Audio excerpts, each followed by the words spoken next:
সাবেক প্রধান বিচারপতি এবিএম খায়রুল হক গ্রেফতার। ডিবি কার্যালয় থেকে আজই তোলা হবে আদালতে। তত্ত্বাবধায়ক সরকার ব্যবস্থা বাতিল করে গণতন্ত্র ধ্বংসের অভিযোগ। মাইলস্টোন ট্র্যাজেডিতে প্রিয়জন হারিয়ে শোকস্তব্ধ পরিবার। হাসপাতালে কাতরাচ্ছে ছোট্ট শিশুরা, সুস্থতার অপেক্ষায় স্বজন। বার্ন ইনস্টিটিউটে ভারতীয় চিকিৎসক দল। যান্ত্রিক ত্রুটির কারণে দুবাই থেকে ঢাকাগামী বাংলাদেশ বিমানের ফ্লাইট চট্টগ্রামে জরুরি অবতরণ। 287 আরোহীর সবাই নিরাপদে, বিকল্প ফ্লাইটে আনা হচ্ছে ঢাকায়। এবং এনসিপির জুলাই পদযাত্রা ব্রাহ্মণবাড়িয়ায়। জুলাই আন্দোলনে শহীদ পরিবারের সদস্যদের সঙ্গে মতবিনিময়, নেতাদের কাছে পেয়ে স্বজনদের কান্না।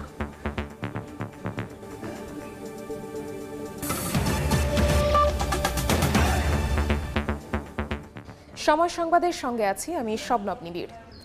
সাবেক প্রধান বিচারপতি এবিএম খায়রুল হককে রাজধানীর ধানমন্ডির একটি বাসা থেকে গ্রেফতার করেছে ঢাকা মহানগর গোয়েন্দা পুলিশ।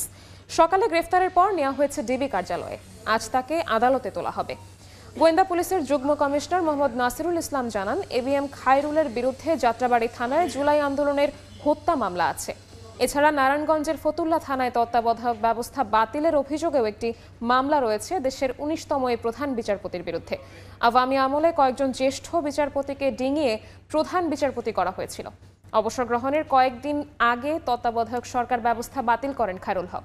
অভিযোগ আছে, রায়ের পুরস্কার হিসেবে এই খায়রুল হককে আইন কমিশনের চেয়ারম্যান করা হয়। বিচার বিভাগ ও গণতন্ত্র ধ্বংসের অভিযোগে সরকার পতনের পর থেকেই তাকে গ্রেফতারের দাবি ওঠে।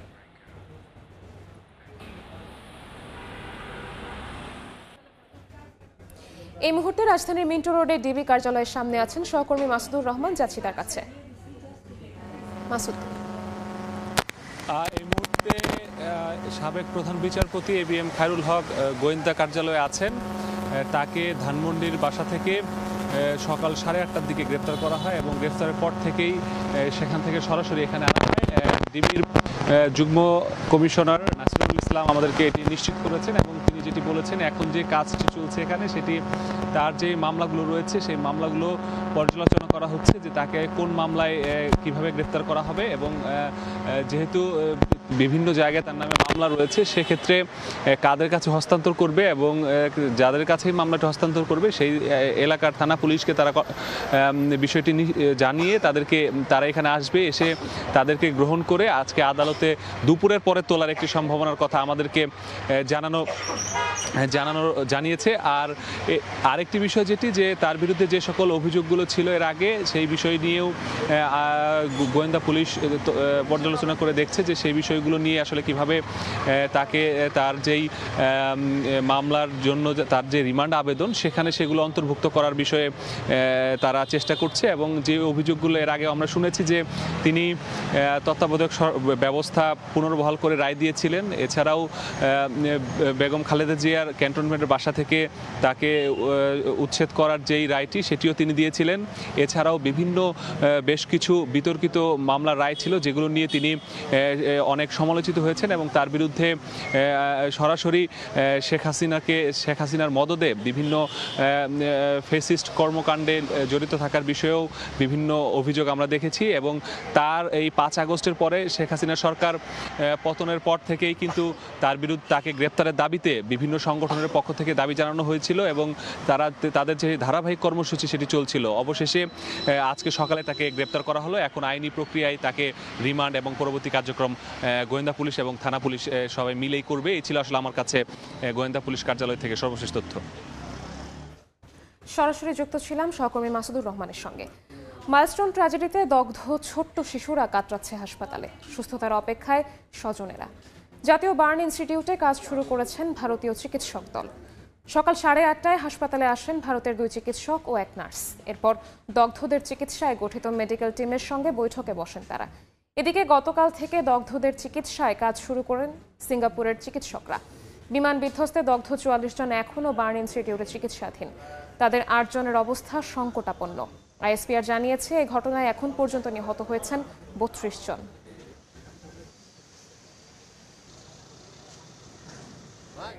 এই মুহূর্তে জাতীয় বার্ন ইনস্টিটিউটের সামনে আছেন সহকর্মী মনির হোসাইন এবং মাইলস্টোন স্কুলের সামনে আছেন তোহা খান তামিম। সরাসরি প্রথমে যাচ্ছে মনিরের কাছে।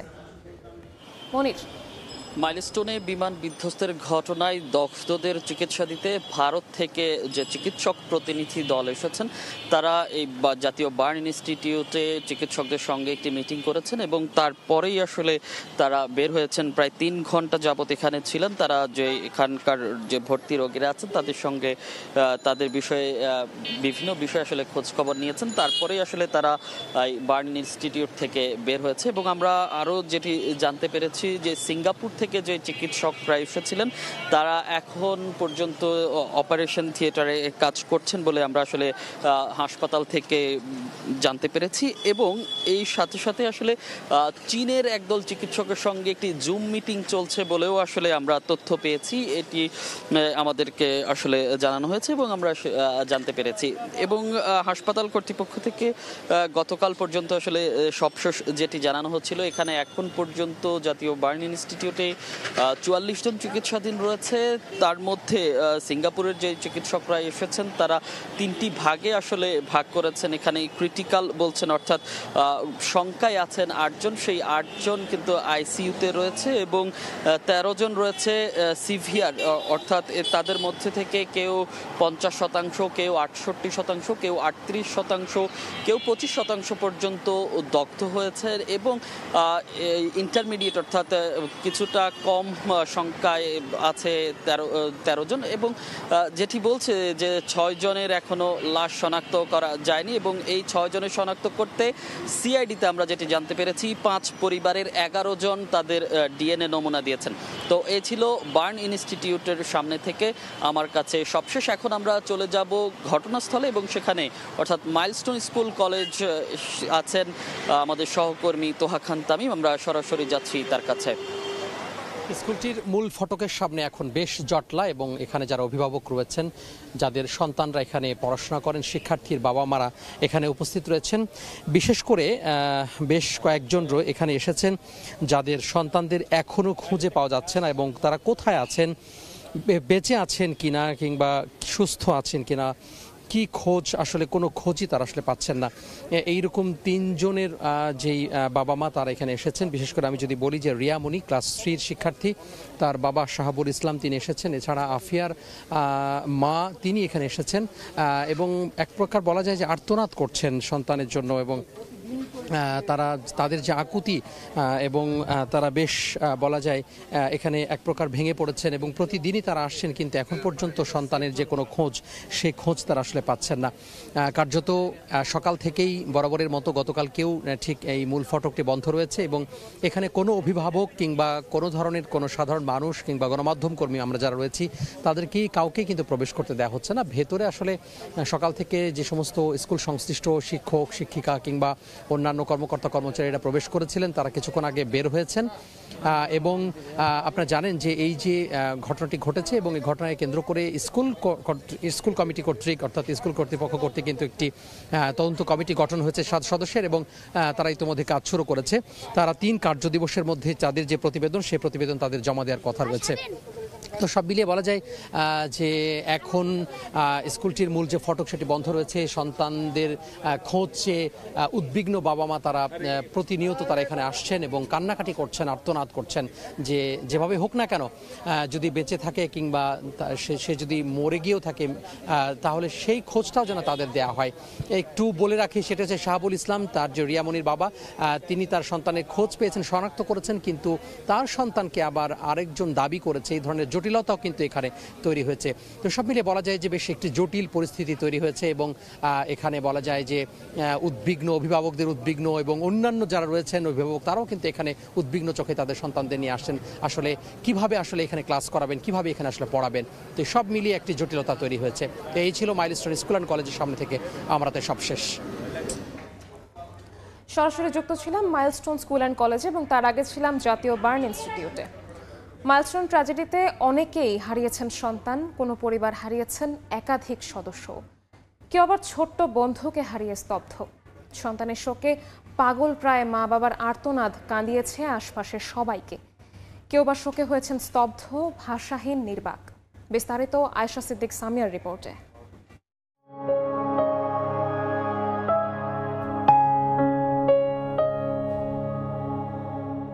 পৃথিবীর সবচেয়ে ভারী বাবার কাঁধে সন্তানের লাশ। মেয়েকে চিরবিদায় জানানোর একদিন পরই ছেলেকে শেষবারের মতো দেখা।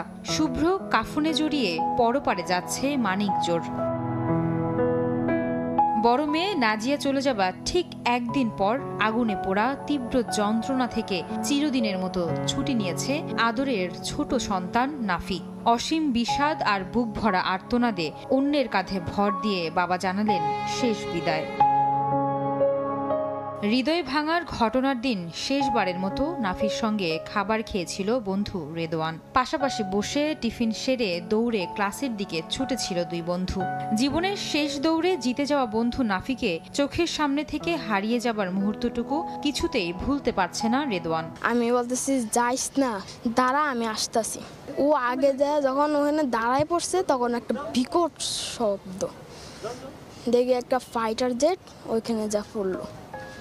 আমি বলছি নাফি তুই কই? তারপর আমি ওইখানে গেলাম, ওইখানে কত মাংস ছিটা আছে, রক্ত। আমি বললাম যে নাফি মনে হয় শেষ, আর নাই। কবরের ভেজা মাটি শুকাবে, আগুনের গন্ধ মিলিয়ে যাবে কদিন পর, থেকে যাবে হৃদয়ের রক্তক্ষরণ। বন্ধু হলেও ভাইয়ের চেয়ে কম ছিল না তিন বন্ধুর সঙ্গে তানিমের সম্পর্ক। আরিয়ানার সাথে ব্যাট বল খেলতাম, আবার বাপ্পির সাথে অনেক অনেক ধরনের খেলা খেলতাম, লুকাচুরি, দৌড়াদৌড়ি কত খেলতাম। সন্তানের শোকে বিহ্বল পরিবারগুলো। পাগল প্রায় মা বাবার আর্তনাদ কাঁদিয়েছে আশেপাশের সবাইকে। কেউ বা শোকে হয়েছেন স্তব্ধ, ভাষাহীন, নির্বাক। আমার রক্তের, আমার সব, আমার তুই, আমার ভাই, তুই তিনজন, তোমরা কি ঠিক আছি? আমরা তো পাগল, আমাকে তো পাগল বানাই তুই গেছে না, আমার লোক শিশু গেছে গা। আমাদের যে সন্তান গেছে আমরা তো আর ফেরত পাবো না, কিন্তু এইটার আমরা সুস্থ তদন্ত চাই। উত্তরায় একই এলাকার ঠিক পাশের গলিতেই থাকতো দুই বান্ধবী সাইমা ও ফাতেমা। হাসি আনন্দের খেলায় মেতে যে পথে ছুটে বেড়াতো তারা, সে পথে আজ শুনশান নীরবতা। আমরা কল্পনাই করতে পারতেছি না। আমি বলতেছি না যে আমি ঘরেও থাকতে পারতেছি না, বাইরেও আসতে পারতেছি না। মেয়েটা সব সময় আমার এই জায়গায়। নিজ হাতে ধ্বংসস্তূপ থেকে দগ্ধ শিশুদের বের করে আনা ইব্রাহিমের আতঙ্কের ঘোর কাটেনি এখনো। লাশ বাইর করছে ওটা ভিতর থেকে, ওটা মানে আপনার পুরা চিকেন এলেন হয়ে গেছে, মানে সব বাইরে গেছে নারী মুড়ি। এমন বিভৎস দিন যেন আর কখনো না আসে, মানুষ যেন নিরাপদে থাকে, সে কথাই বলছিলেন প্রত্যক্ষদর্শী সহ অন্যরা। আয়েশা সিদ্দিক, সামিয়া, সময় সংবাদ, ঢাকা। অন্য প্রসঙ্গ, যান্ত্রিক ত্রুটির কারণে বাংলাদেশ বিমানের দুবাই থেকে চট্টগ্রাম হয়ে ঢাকাগামী ফ্লাইট মাঝপথ থেকে ফিরে শাহ আমানত বিমানবন্দরে অবতরণ করেছে। বিমানে থাকা 287 যাত্রী সবাই নিরাপদে আছেন। শাহ আমানত বিমানবন্দর কর্তৃপক্ষ জানিয়েছে, বিমান বাংলাদেশ এয়ারলাইন্সের BG148 ফ্লাইট দুবাই থেকে সকাল 7:15টায় শাহ আমানত বিমানবন্দরে অবতরণ করে। সকাল 8:37 ফ্লাইটটি ঢাকার উদ্দেশ্যে যাত্রা করে। মাঝপথে যান্ত্রিক ত্রুটি দেখা দেয়ায় বিমানটি আবারও শাহ আমানত বিমানবন্দরে অবতরণ করে 8:58। বিকল্প ফ্লাইটে যাত্রীদের আনা হচ্ছে ঢাকায়। তবে বিমানের জনসংযোগ বিভাগ জানিয়েছে, টেক অফের পর একটি সতর্কতামূলক বার্তা পাওয়ায় পাইলট নিরাপত্তার জন্য শাহ আমানতেই ফেরত নিয়ে যান বিমানটি।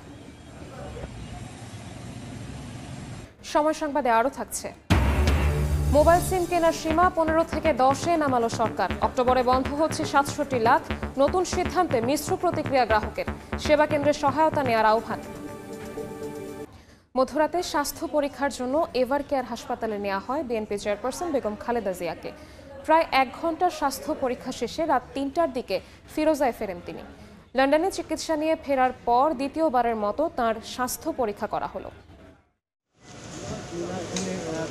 বুধবার রাত 1টা স্বাস্থ্য পরীক্ষার জন্য গুলশানের ফিরোজা থেকে বেগম জিয়া বের হন রাজধানীর এভার কেয়ার হাসপাতালের উদ্দেশ্যে। লন্ডনে চিকিৎসা নিয়ে ফেরার পর দ্বিতীয়বারের মতো পুলিশি প্রোটোকলে বনানী হয়ে এগিয়ে যায় বেগম জিয়ার গাড়ি বহর। সঙ্গে ছিলেন তার ব্যক্তিগত চিকিৎসক অধ্যাপক ডাক্তার AZM জাহিদ হোসেন। যোগ দিয়েছিলেন বেশ কয়েকজন নেতাকর্মীও।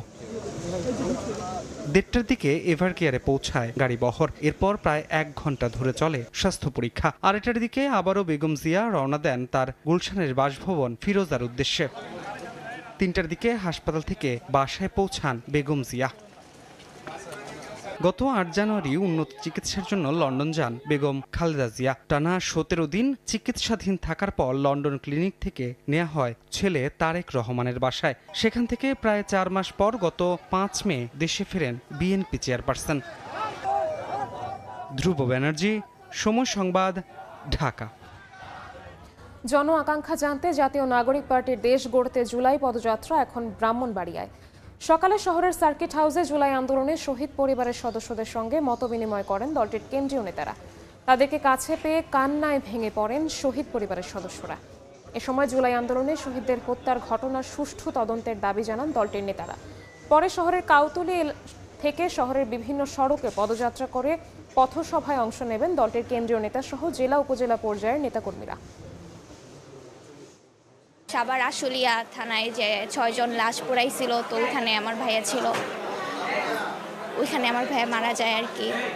এবং একটা ভিডিও হয়তো ভাইরাল হয়েছে যে একটা ছেলেকে শার্ট এবং চুল ধরে ধানের স্তূপের মতো লাশের উপর ফেলতেছে, ওই ছেলেটাই হলো আমার ভাইয়া। আমার ছেলেকে গুলি করে পুলিশ লাশ পুড়ে ফেলছে। আমার ছেলে, আমার সবাই আমার ছেলের জন্য দোয়া করবে। বালাগতে বলছে যে মামলা আমরা তদন্তে নেমুনিয়া সেটা এটা তাই মনালে ওরা মুড়ে সেটা সব বিচারে আমরা করব। এই মুহূর্তে ব্রাহ্মণবাড়িয়ার এনসিপির পদযাত্রায় আছেন রিপোর্টার উজ্জ্বল চক্রবর্তী। সরাসরি যাচ্ছি তার কাছে। জাতীয় নাগরিক কমিটি এনসিপির পক্ষ থেকে যে জুলাই পদযাত্রা দেশ গড়ার লক্ষ্যে সেটি কিন্তু ব্রাহ্মণবাড়িয়া শহরের বিভিন্ন সড়ক প্রদক্ষিণ করে কিন্তু ব্রাহ্মণবাড়িয়া শহরের যে কোর্ট রোড হয়ে এবং বিভিন্ন সড়ক প্রদক্ষিণ করে এটি কিন্তু সমাবেশস্থলে শেষ হচ্ছে। এখানে নেতৃত্ব জাতীয় নাগরিক কমিটি এনসিপির যে কেন্দ্রীয় কমিটির আহ্বায়ক নাহিদ ইসলাম আছেন, উত্তর অঞ্চলের যে মুখ্য সমন্বয়ক তিনি আছেন সার্জিস আলম, দক্ষিণ অঞ্চলের মুখ্য যে সমন্বয়ক আছেন তিনি হাসান আব্দুল্লাহ সহ যে কেন্দ্রীয় নেতৃবৃন্দ তারা কিন্তু আজকে এই পদযাত্রায় অংশগ্রহণ করেছেন। এবং তার আগে কিন্তু তারা কুমিল্লা, চাঁদপুর সহ বিভিন্ন এলাকায় পদযাত্রা করেছেন। এবং আজকে সকালে কিন্তু যে জুলাই অভ্যুত্থানে যারা শহীদ হয়েছেন এবং শহীদ পরিবারের সদস্যদের সাথে কিন্তু ব্রাহ্মণবাড়িয়া শহরের সার্কিট হাউসে মত বিনিময় করছেন। এবং সেখান থেকে কিন্তু মত বিনিময় করার পর কিন্তু আজকে যে পদযাত্রাটি সেটি ব্রাহ্মণবাড়িয়া শহরের জেলা পরিষদ প্রাঙ্গণ থেকে শুরু হয়েছে। এবং ব্রাহ্মণবাড়িয়া শহরের প্রধান সড়ক প্রদক্ষিণ শেষে কিন্তু ব্রাহ্মণবাড়িয়া শহরের যে পৌরমুক্ত মঞ্চ আছে সেই পৌরমুক্ত মঞ্চে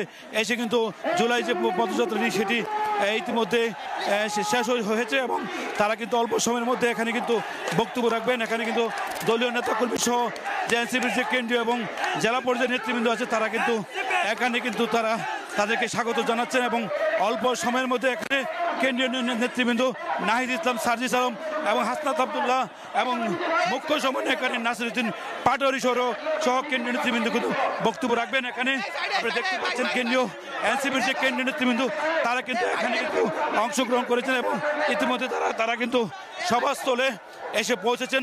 অল্প সময়ের মধ্যে তারা বক্তব্য রাখবেন বলে আমরা জানতে পেরেছি। তো এইটুকু ছিল আমার কাছে ব্রাহ্মণবাড়িয়ার এনসিপির পদযাত্রার সর্বশেষ। সরাসরি যুক্ত ছিলাম ব্রাহ্মণবাড়িয়ায় এনসিপির পদযাত্রায়। সিম কেনার সংখ্যা 15 থেকে 10টিতে নামালো সরকার। এতে একজন গ্রাহকের নামে 10-এর বেশি নিবন্ধিত সিম থাকলে তা বন্ধ করা হবে। বিটিআরসির নির্দেশে এরই মধ্যে 15টি সিম আছে এমন গ্রাহককে খুদে বার্তা পাঠাচ্ছে মোবাইল অপারেটররা। শুভ খানের রিপোর্ট। এতদিন জাতীয় পরিচয়পত্র, ড্রাইভিং লাইসেন্স, জন্ম নিবন্ধন সনদ ও পাসপোর্ট দিয়ে সর্বোচ্চ 15টি মোবাইল সিম কেনার সুযোগ পেতেন একজন গ্রাহক।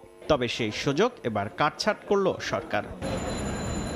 বর্তমানে প্রতি মাসে গড়ে প্রায় 50 লাখ সিম বিক্রি করে 4 মোবাইল অপারেটর, যা পর্যালোচনা করে বিটিআরসি বলছে একদিনে একই গ্রাহক 2-এর অধিক সিম নিবন্ধন করেছেন, যা অস্বাভাবিক। আবার 15টি সিম আছে এমন গ্রাহক একসঙ্গে 5 থেকে 6টির বেশি সচল রাখেন না।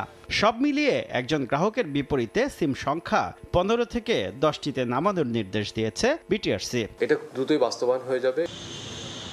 বর্তমানে প্রায় 6 কোটি 76 লাখ ব্যবহারকারীর হাতে সিম আছে 18 কোটি 62 লাখের মতো।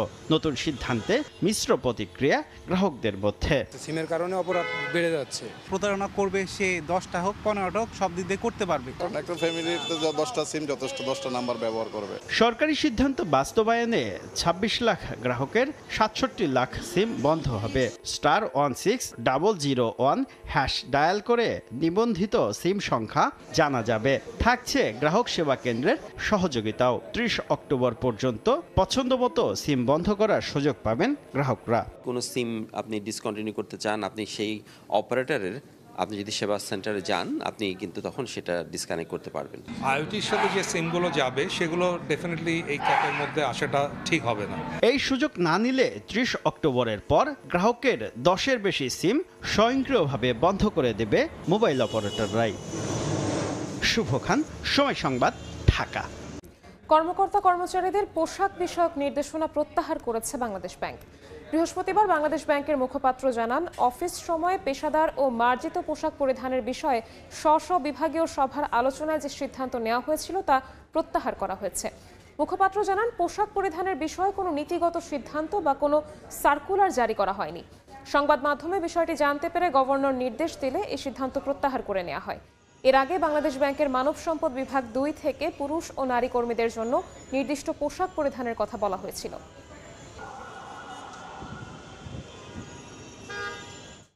সময় সংবাদে আরও থাকছে। হোয়াইট ওয়াশের লক্ষ্য নিয়ে শেষ টি-20তে আজ পাকিস্তানের বিপক্ষে লড়বে বাংলাদেশ। রেকর্ডের হাতছানি অধিনায়ক লিটনের সামনে। কেবল অপারেটর্স অ্যাসোসিয়েশন অফ বাংলাদেশ কোয়াবের দ্বিবার্ষিক নির্বাচনের ভোট গ্রহণ চলছে। সকাল 9টায় রাজধানীর গুলশানের রাজু খাতিরঝিল ম্যানেজমেন্ট ভবনে এলিট কনভেনশন হলে ভোট গ্রহণ শুরু হয়। সংগঠনটির সদস্যরা তাদের প্রতিনিধি নির্বাচনে ভোট দিতে আসেন। এবার 33টি পদের বিপরীতে লড়ছেন 38 প্রার্থী। নির্বাচনে ভোটার সংখ্যা 610 জন। বিরতিহীনভাবে চলে বিকেল 4টায় ভোট গ্রহণ শেষ হবে বলে জানানো হয়েছে। আষাঢ় মানেই তো ঝুম বৃষ্টি, খাল বিলে উপচে পড়া জলের ধারা। কিন্তু বর্ষার চিরচেনা রূপে এসেছে পরিবর্তন। বর্ষায় বৃষ্টিপাত কম, ভ্যাপসা গরমে হাঁসফাঁস অবস্থা প্রকৃতি ও প্রাণীকুলে। জলবায়ু পরিবর্তনের প্রভাবে ঘটেছে এই বিবর্তন বলছেন আবহাওয়াবিদ। সহকর্মী শাহিনুর রহমানের ক্যামেরায় দেখুন আমার করা একটি প্রতিবেদন।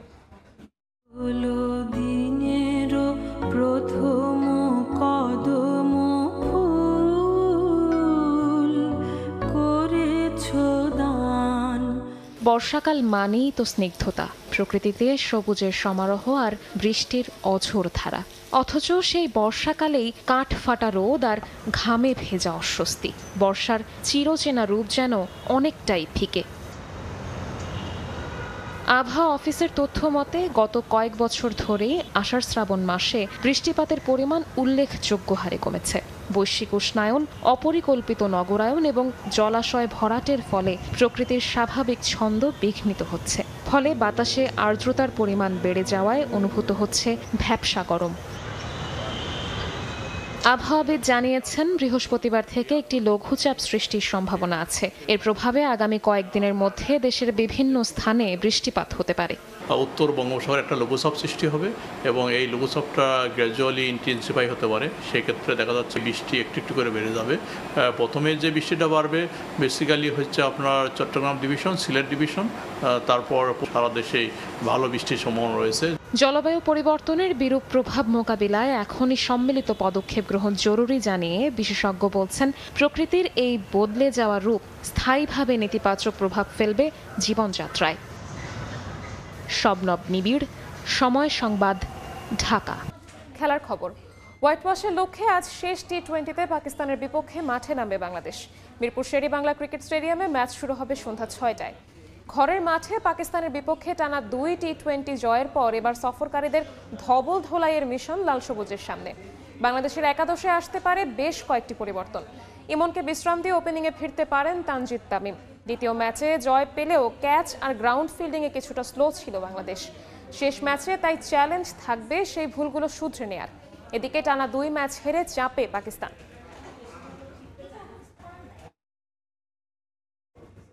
ঢাকায় কিছুক্ষণ পর শুরু এশিয়ান ক্রিকেট কাউন্সিলের বার্ষিক সাধারণ সভা। এই মুহূর্তে হোটেল ইন্টারকন্টিনেন্টালে আছেন রিপোর্টার সাব্বির মিথুন। সবশেষ খবর জানতে সরাসরি যাচ্ছি তার কাছে। সাব্বির,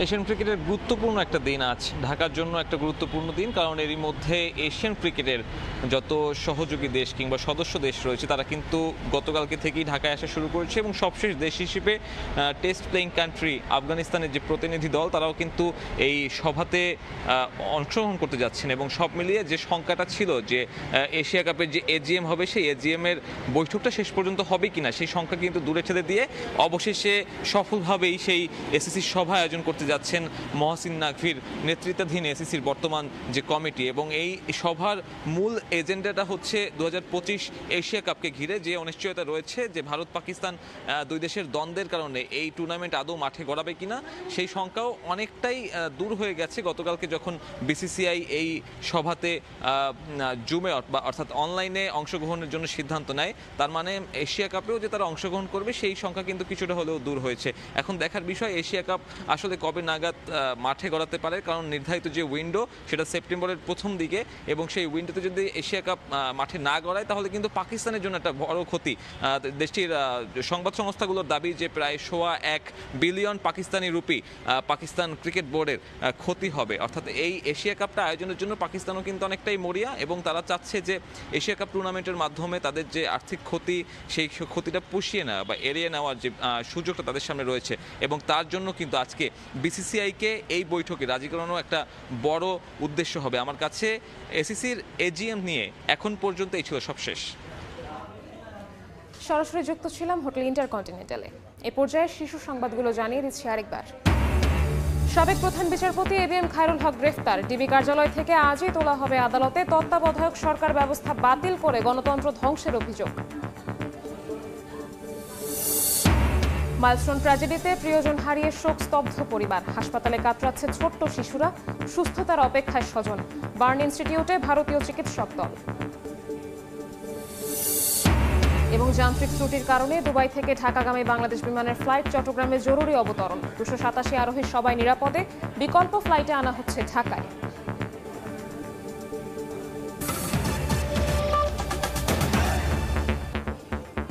এই ছিল সময় সংবাদে, সঙ্গেই থাকুন সময়ের।